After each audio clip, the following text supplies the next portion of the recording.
Hi there, GMC owners. Today in your 2021 GMC Canyon, we're going to be taking a look at and showing you how to install Westin's Nerf Bars. It's a 3-inch round tube step from Westin that has a plastic pad on top that gives you a good surface to step on. It's nice and flat on top with some raised surfaces to keep mud, debris, and snow and other things like that from preventing you from getting good traction. That dirt can go down inside the grooves and your foot can rest on top to get good traction in any inclement weather. Tube steps are great for a lot of different reasons, whether it's for a lifted truck to just help you get in and out, or for other reasons such as potentially roof mounted accessories. So if we get out here, if you're trying to load something on top, it could be quite difficult here, but with a tube step, we've got another step and it's gonna make it so much easier, especially if you're maybe ladder racks, if you got the overhead ladder racks or anything like that, or if it happens to be a cargo basket, it makes it a whole lot easier to access all those things. This tube step runs from front to back, so it'll work with both you and your passenger, and it comes with no drill brackets that are custom fit for your vehicle, so that way all of our hardware is just gonna pop into place, and then we screw it all together, so that way there's no modifications made to our vehicle. Now that we've covered some of the features of our tube steps, why don't you follow along with me in the shop and we'll show you how to get them installed. We'll begin our installation at the front of the vehicle. You can start on either the driver or passenger side, doesn't really matter. We're going to need to get this trim panel here pulled back just a little bit because there's some bolts behind it we need to take out. To remove the panel, we're going to loosen up both of these Torx bits that are in here. There's one located here and then one a little bit further in. We're using a T15 Torx to remove those.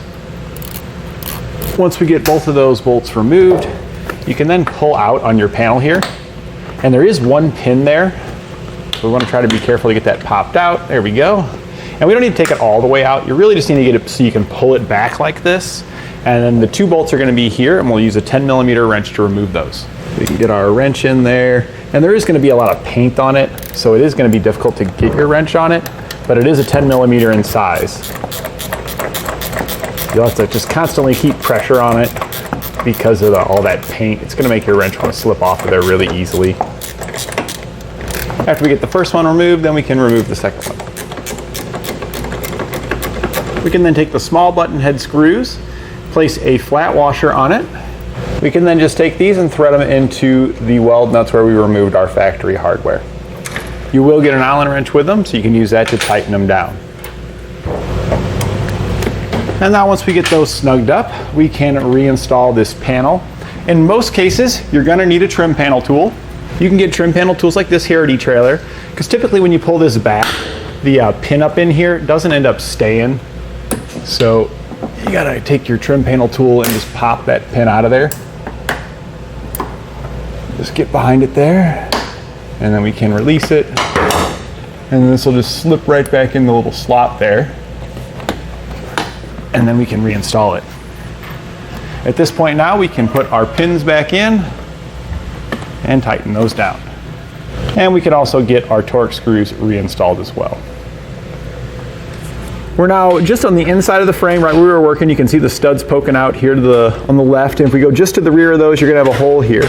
This is where we're gonna need to insert our clip nut here. It's going to go in the big hole, it's going to slide over, and then the nut portion there is going to line up with that hole. There's also one up here, so we'll slide this one in place as well.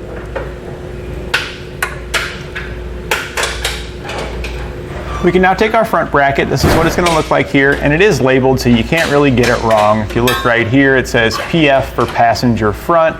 We're working on the passenger front, so that means that that's our bracket. The little holes here will line up with the bolts that we had threaded through. So we'll just slide that on. And then the other holes are going to line up with those nuts that we had just slid into place. Each one of these is then going to get a flat washer, a lock washer, and a nut.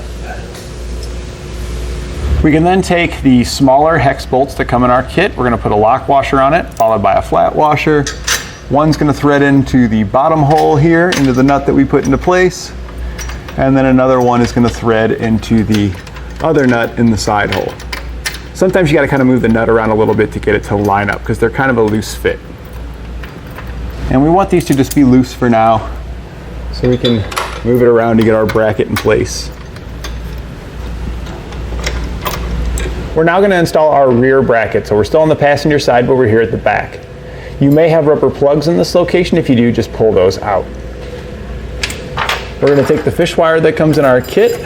We're going to go through the small hole, and then we're going to take it right out through the large hole that's right next to that small hole. We can then take the handled bolts that we have here. They got a little handle welded onto them. This is going to thread right onto our coiled wire here.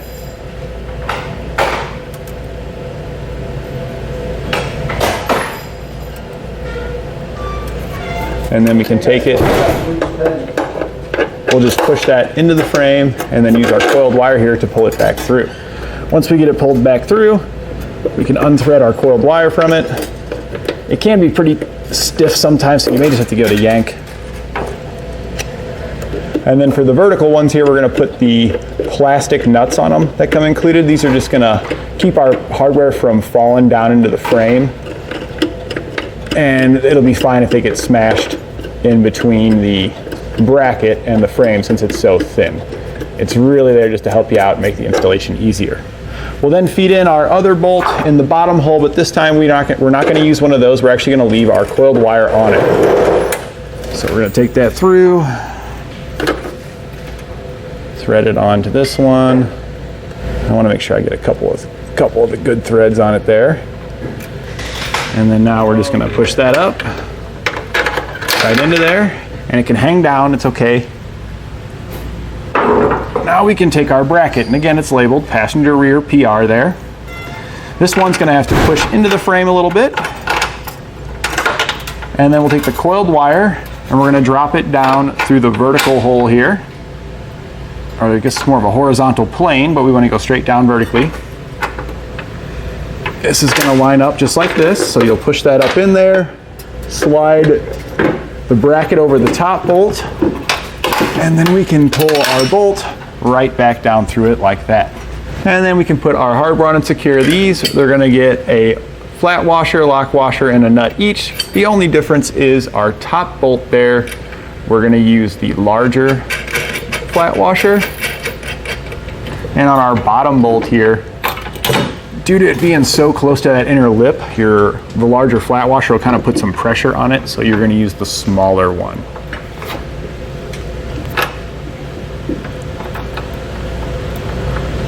And be careful, we don't want to push this back up into the frame. There's no plastic thing on this one. So what I usually like to do is after I get both of those on there, I'll just push on it, and that sideways pressure will keep it from pushing up while I'm trying to get the nut started. And we want to go ahead and just leave these loose now as well, so I'm just going to run it up by hand there. So we need to have a little bit of play so we can get everything lined up. We'll now need to remove our body bolt so we can install some brackets. There's one body bolt towards the front we'll need to remove and one towards the middle. We'll focus on the front one first. We're removing that with a 21mm socket. So now we've got our bolt out, you'll want to take the washer off of it. Because the way we want this to work is we're going to have our washer back where it was supposed to go, but if you look, there's a cup, kind of a groove inside of there. We want to take up this space. So we're going to put a spacer in there, and then our bolt is going to slide through the bracket, through the spacer, through the washer, and then we can put it right back up into place.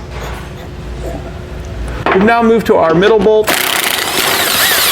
We're going to remove this one. This one doesn't have a cup or anything on it like that, so we don't need to worry about any of those things. We can then just take our middle bracket here. There's no way to get this one wrong because the bolt is only going to fit through one opening. And then this bolt's just going to go through our bracket and then right back up into the body mount. We can now take the large bolts that come in our kit. We're going to put on a lock washer followed by a flat washer. These are going to thread right into the opening here on our running board. So you can kind of hold that up there, kind of line it up, push your bolt through all of your brackets, and then thread it into your tube step.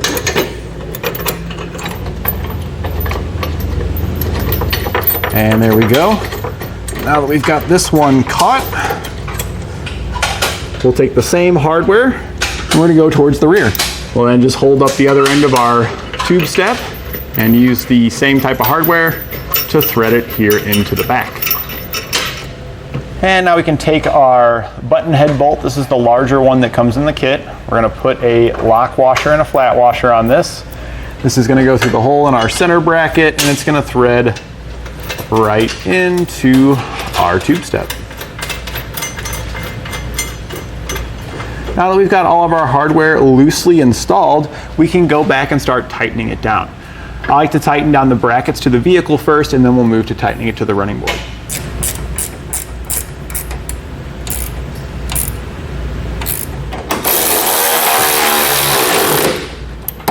We can then take the other included Allen wrench that comes in your kit. This is a larger one for the larger button head bolt, and snug this down. We'll then go back and torque the hardware to the specifications outlined in your instructions. If you need a torque wrench, you can get one here at etrailer. Next, we'll torque our body bolts. This spec is not provided, so you'll want to contact your dealership to make sure you get the appropriate spec. You most likely could find those online as well. Now that we have our passenger side done, we can repeat the same procedures over here on the driver's side.